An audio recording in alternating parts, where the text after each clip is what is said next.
we'll just.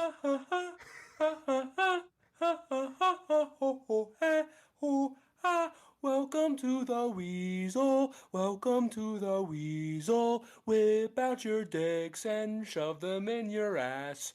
Welcome to the Weasel with Mike and Jonah.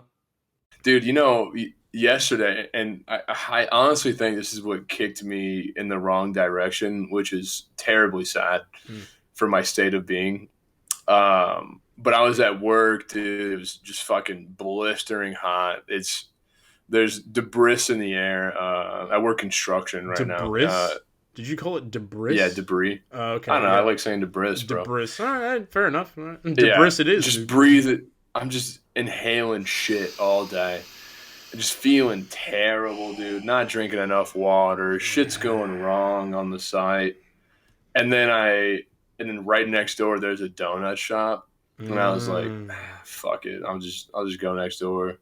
And I went next door to buy a coffee, and then I walk in and there's a fucking eclair.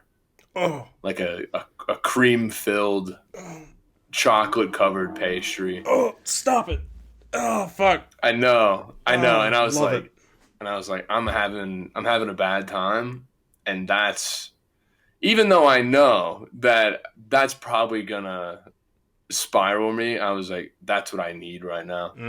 And then I point out to that eclair, and actually the guy mistook it for a second. He grabbed just like a regular, like unglazed donut, and I was like, no. That one. Put that shit back, dude. Put that shit back. Grab that other shit. Yeah.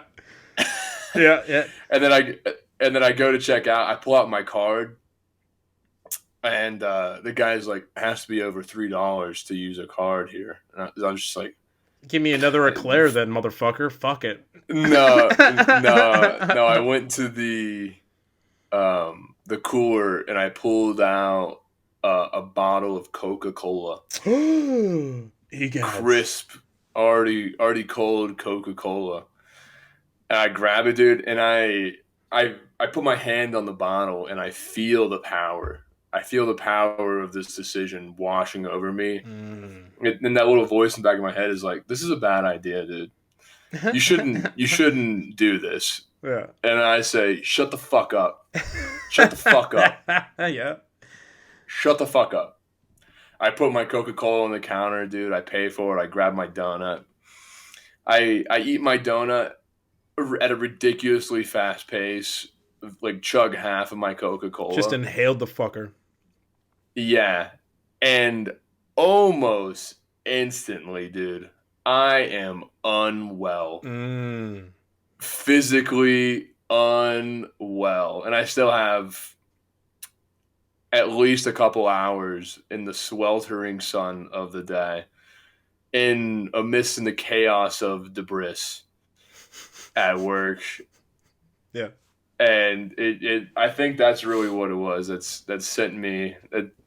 Maybe that's what pushed my hormones off a cliff. I definitely don't think it helped, but No. I think it's more so just the fact that you had the saturated fats from the eclair and the heavy sugars from both of those in your stomach without enough water. Probably wouldn't have made that. That's the main thing. It's funny because I've got a really good friend, Luke, who I work with. I know quite a few Lukes, and if you've ever watched the YouTube videos through the credits, you'll notice that I put the Lukes in the credits oftentimes because there's a fuckload of them. I have seen that. Don't feel like listing each one. And so, but he's actually a physical trainer, and one of the things he does is he has a Coke every day. His methodology for weight training and stuff is that it's very much just a calorie deficit or a calorie surplus. It doesn't matter where those calories come from.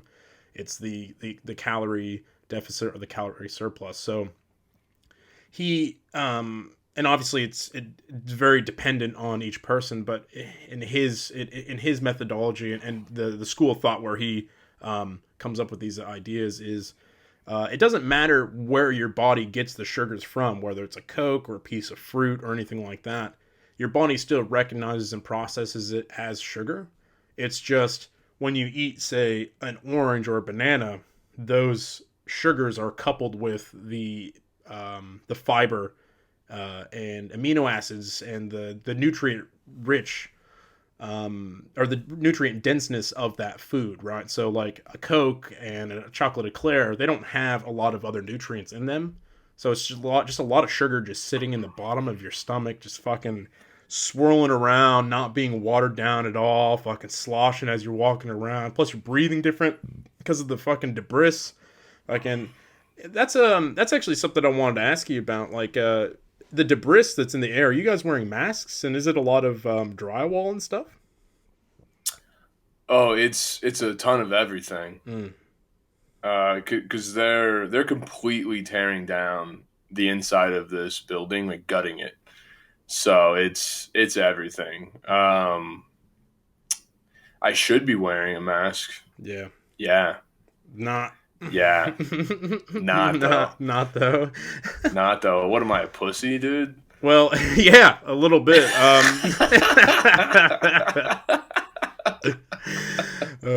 No, it's just it's interesting because there's been a lot of research come out, like especially in the last 5 years, 10 years of a thing called silicosis, which is Concrete. well, yeah, it's from any mineral that's used. So like drywall has a certain amount of silicone in it. Concrete does, rock, stone, all these things. And what happens is the silicone particles actually, because they're sharp as all fuck. They're kind of similar to how asbestos works. But eventually, like what happens is it builds up in your lungs and causes what's called silicosis, which is similar to mesothelioma. Now, if you're our age and you've ever watched Adult Swim, then you'd know that mesothelioma is a really bad disease that you may be entitled to compensation for. If you or a loved one has ever had mesothelioma, you might be entitled to compensation for. Sure. And I'm not going to recite the number because I don't remember it because I grew up. PSA. But it's a big PSA. Don't breathe asbestos. Don't breathe asbestos and avoid breathing as much dust as you can. I mean, anything that's getting in your lungs isn't good, but yeah, definitely start wearing a mask. No, I know that too, dude. But it's just kind of one of those deals of like you're working and you're like, gotta get shit done. It's 100 degrees outside. Done, there's no fucking ventilation. Yeah, I'm just like, well, I mean, let's just fucking get shit done. And then I'm like, yeah, that's probably not good. Probably not good for me. But gotta get shit done for fuck it. The man, I guess. Why? It's a great question. I don't know. I think it's innate down into my soul via the world of capitalism, and then especially into the world of the Marine Corps. Being on the bottom tier, like nobody gives a fuck about you. Just there's the task, and just it's a shitty task. Hey, we have a shitty task for you to do, and I'm like, cool. All right, let's just fucking knock it out, get it done, get it over with. The quicker, the better, you know. Yeah. It's an interesting mentality. I don't fucking deny it, dude. I have the exact same mentality. Anybody who's known me in the military knows that I was the first one to put my hand up for the shittiest of tasks. Love it. I love getting muddy. Yeah. But it's interesting because the man, as you put it, or the corporation that we're working for at the moment, or the company, or the supervisor, ultimately, they don't give two fucks about you and your well-being, other than the sense that at this moment you're healthy and you're making them money, right? But say you were to go to the hospital with silicosis and then you're just out of work for, 10 years because they're dealing with lung cancer. In that time, and probably pretty quick, they're going to find somebody else to fill that role. And this isn't just for Jonah. This is for every job, everywhere. Is they will fill that role within the week because there's that many people looking for work right now and that many people with the same exact attitude. It's a complicated thing because at the same time, you don't want to kill your work ethic, but we've been ingrained with this mentality that if you are slowing down and taking the time to take care of your own well-being in the process of that work, then you're taking longer to do the job. You're not doing it as quickly or efficiently, and you're putting your own well-being before the well-being of the company that you're working for, which is a big no-no. How dare you? We got Yeah, shit to do. it's one of those things that obviously I think that's silly and it makes sense to me, Mm, but in the moment of the day, like I'll look up and I'll be like, I haven't fucking drank water in hours, mm, and I'm sweating like a pig, covered in shit, you know, yeah. and I'm just like obvious, and then my whole fucking day's shot, you know. It's not just at work and I get off work and I'm like, okay, I'm good. I feel No, better now. I'm blowing dirty snot rockets. I'm dehydrated as fuck all. My Mm. stomach's now full of eclair and Coca-Cola that's just gut wrenching me. My whole Yeah. fucking day's shot Yeah. at that point, you know. I'm not gonna work out after that when I feel that. Good No luck, dude. way, dude. No way. And Good luck. your I'm workout not would be bettering myself. no, your workout would be shit anyway, because you'd be spending more time blowing out snot rockets of dust and silicone than you would be focusing on your lift or focusing on your breathing for running or, just getting in a proper headspace. Yeah. Yeah, dude. I mean, it's one of those things where this is certainly not the job that I want to do forever. Um, but I also have options. Yeah. I do have a degree. I do have, yeah, a decent people skills. Like I can communicate effectively with folk. Hmm. But there's a lot of dumb motherfuckers out there, you know. That I Hey, wasn't dude. referring to you. No, I am one of those dudes. I am that. That is what I is. I am a dumb But motherfucker.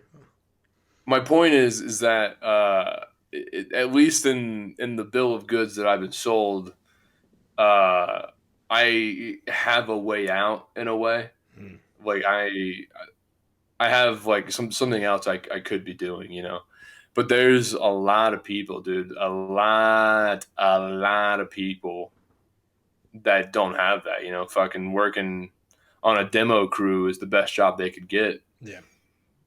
you know, and they're just trying to work hard as fuck to stay on that demo crew, you know. For the next job comes around, they might not ask you to come back, you know. They might, no, we have fucking, we can get a couple Mexican guys that we pay half as much as you, and don't complain Yeah. about the fucking debris in the air, Exactly. you know. And you're like, I need that job, you know. That's I'm very fortunate in my life that if fucking all hell went south, I don't have any debt besides my stupid truck that I had to buy for work. Yeah.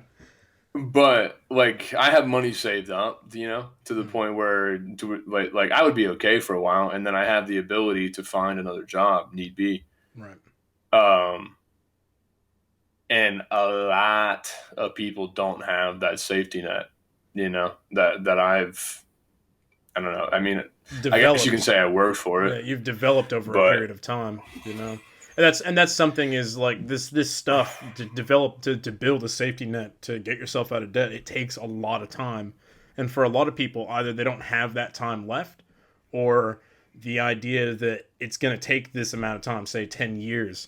Well, in their minds, they're going to be working this shit job for 10 years before they can get rid of their car payment or house payment or credit card debt that they racked up when they were in school or all this stuff. It's really difficult for us, especially like these days, to look at like a long time frame. Even if it's not that long, 10 years isn't that much time.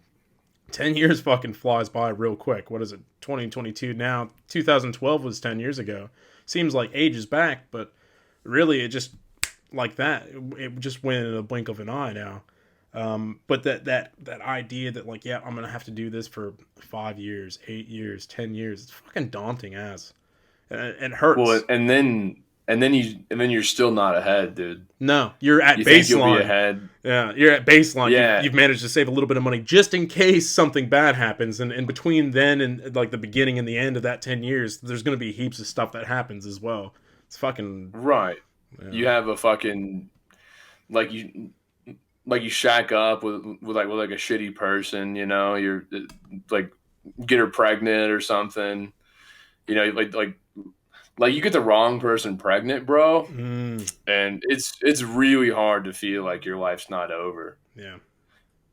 you know, and then like you work a fucking shitty debris job of various quantities. And then what do you want to do, dude? You get off on a Friday, you go to the liquor store, you fucking buy that bottle of booze, Yeah.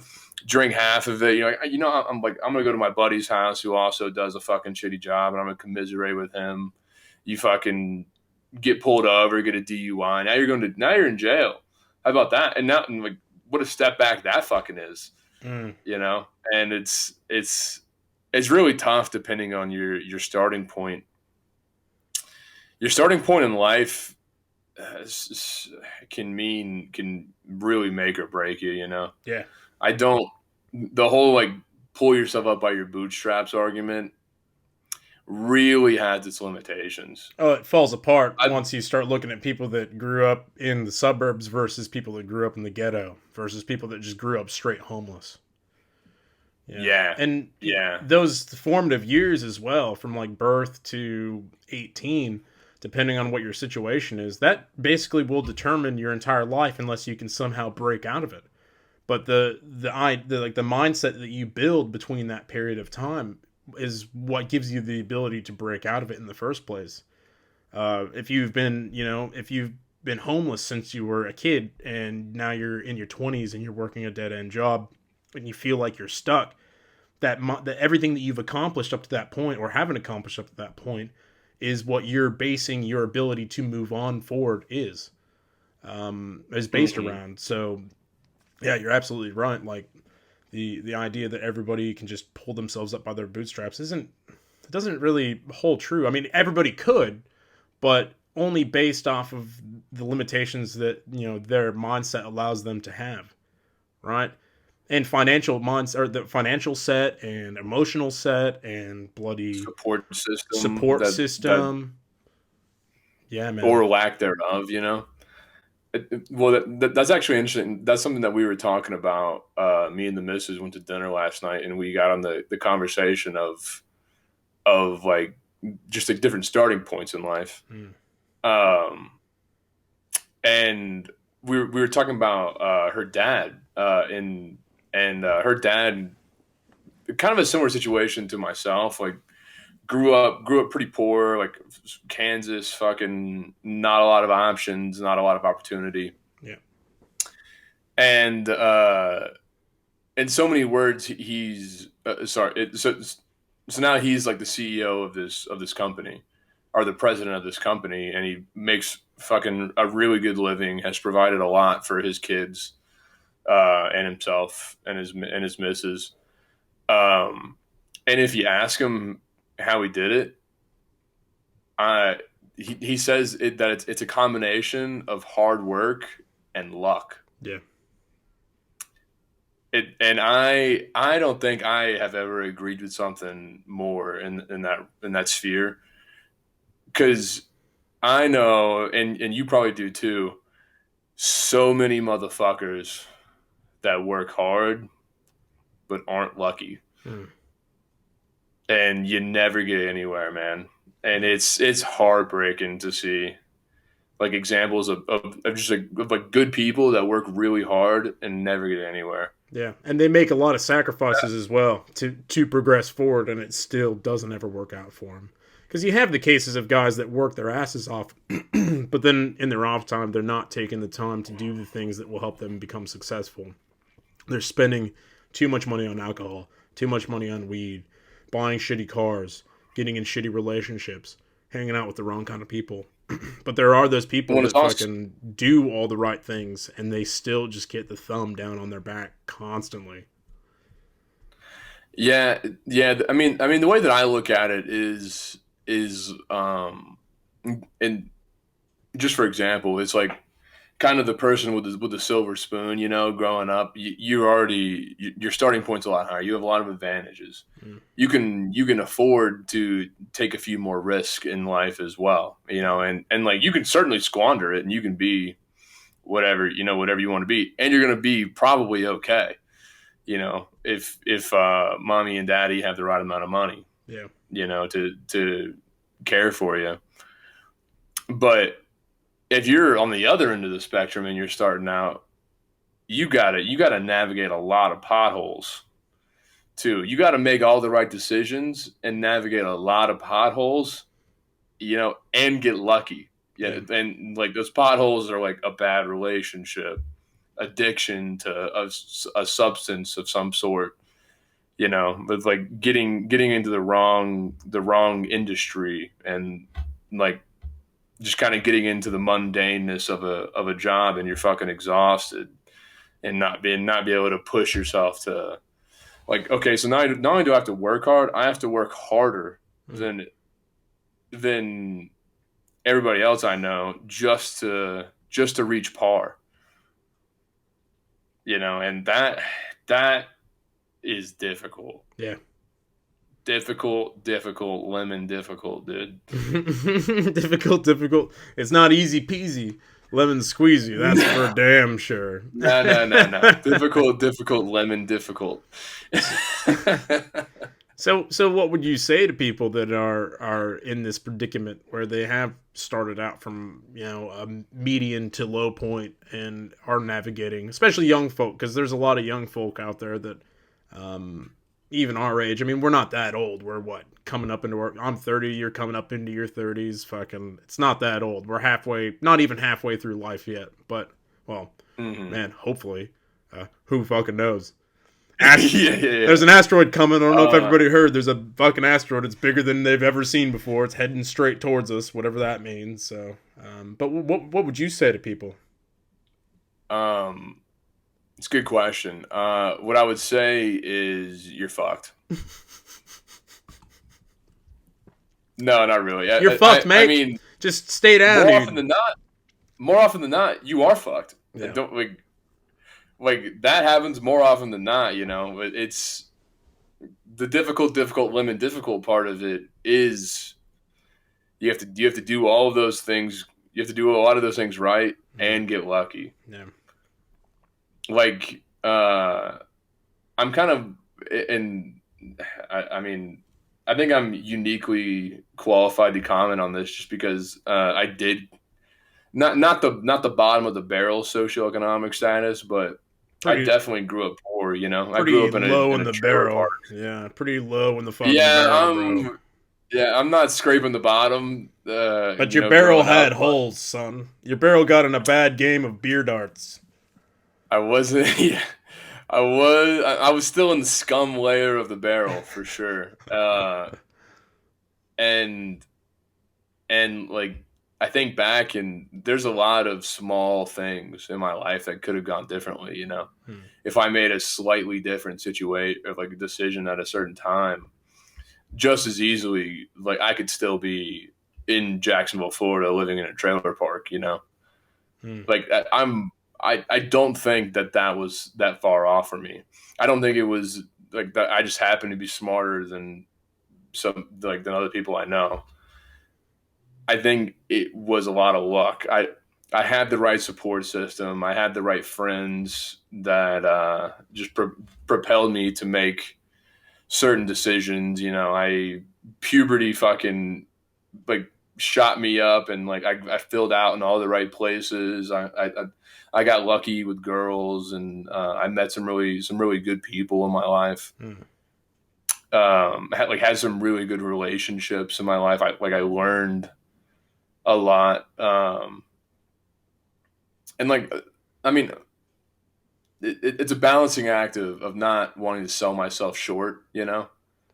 because I do think that there is a bit of making your own luck, but had one of those elements probably not fallen into place like it did, I'm that motherfucker in that trailer park working that shitty job that got that chick pregnant that's lungs are full of debris.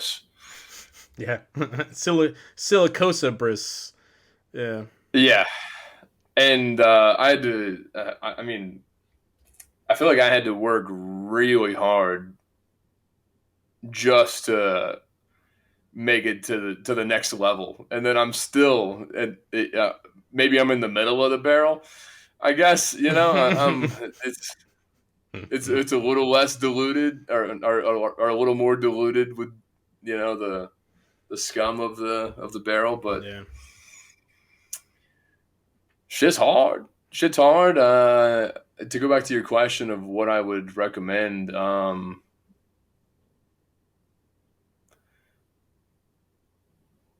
don't fuck trailer park girls.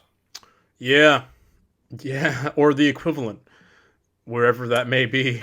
Whatever that is to Yeah, you, definitely don't do that. Yeah. don't do that. And if you do, and I know you will, because I did,